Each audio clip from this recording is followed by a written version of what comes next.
I think there's a mentality that it's a bit like the field of dreams metaphor, right? If we build it, they will come.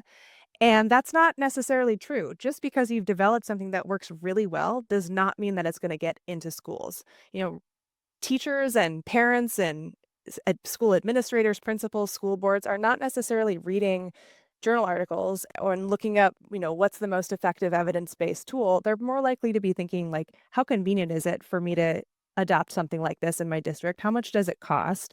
How much, infrastructure is it going to take for us to be able to actually adopt something like this? And it's, in part because they operate in these environments of really scarce resources, right? They've got very little time, most of which should be, teaching kids and working with kids.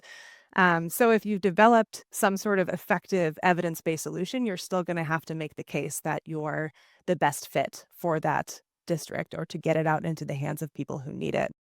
To get their attention and to, help them see how whatever the innovation is or intervention is that could really help their students is really challenging. And, there's so many factors to take in. And one thing that, I've been partnering with SRI on is we don't want to make people think like the hill is too steep to climb. We want to help give them a pathway to get there.